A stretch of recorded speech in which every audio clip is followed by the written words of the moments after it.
Dakop sa ginibong drug bypass operation. Triple o apat na doble ang bihikulo na gruso sa siyudad kang Naga. Mas complain ang police station kang Naga City Police Office. Newsbreak. Diyos marhay na hapon. Ako si Antoinette Eduardo asin uya ang bareta sa oras na ini.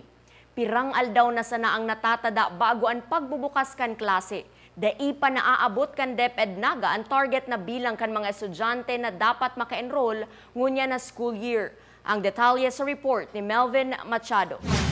Sa projected enrollment kang DepEd Naga para ngunya na school year 2023-2024, iguana ng 52,754 na dapat makapag-enroll po sa kinder, elementary, junior high school asin senior high school sa pampublikong eskwelahan. Alagad hasta kasubagong aga, igwa pa sa ng 39,336 ang nakapagpalista o 74.56%. Sa private schools na amay nagpoon kang enrollment, igwang projected enrollees na 20,162. Asin may nakapag-enroll ng 19,672 o 97.57%. Mantang sa SUC, Arugam Biscas na may junior high school, igwa silang projected enrollees sa 184, asin 181 na ang nakapagpalista. Susug kay Ma'am Michelle Lo, planning officer kang DepEd Naga, kung hihilingon ang bilang kang enrollees, hababa pa. Bot sabihon, masisimbagan pa kaini si pangangaipo sa classroom kan mga estudyante. As of now po, usually ang pigrereklamo po kan mga schools, permisindang kulang.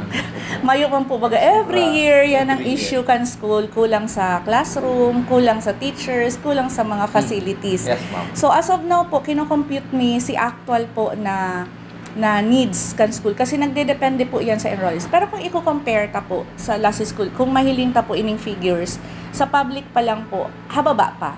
So definitely, nako-complement pa siya kan need na just in case po na magkulang, igwa pa kasi ang enrollees na po, hababa pa compare sa ano yan. Ang bilang ka mga nag-enroll sa mga pampublikong eskwelahan ang pwedeng matapos sa bulan pa kang Setyembre. Para sa One Media TV 48 Naga, Melvin Machado, Newsbreak. Sa iba pang bareta, pinaglinaw ni City Administrator Elmer Baldemoro na bakong namamasada o nagahatod din pasahero ang itinutok dong suspetsyado sa panglalamag subuot sa sarong persona sa Barangay Tinago, Siyudad ni Naga. Susug ki Baldemoro, saro subuot nangangalakal nin basura na gamit pedicab o padjak. Ang paglilinaw ni Baldemoro, may obhetong daiman mabugtak sa makanos na sitwasyon ang mga tultul na nagpapadjak sa Siyudad ni Naga. In fairness po, para maklaro man ito mga parapadyak, kaulay ta po kasuugma si punong barangay Sting Bautista kang Barangay Tinago, and nahiling po sa CCTV na itong padyak na nagsusunod duman sa babae, bako man itong nagkakayod na padyak o itong parapadyak, nakapadyak po pero itong nangangalakal. So, bako itong usual na hirak man po kang sa tuyang mga parapadyak na perming na akusaran ning siring. Pero ito pong incident sa Barangay Tinago, ang involved po duman itong nakapadyak na nangangalakal. So, sususog na po ngunyan kung isay talaga itong personang ito dahil hiling na po sa CCTV camera. Asin yan ang mga bareta sa oras na ini. Padagosan ang mag-antabay sa One Media TV 48 Naga para sa iba pang mga bareta.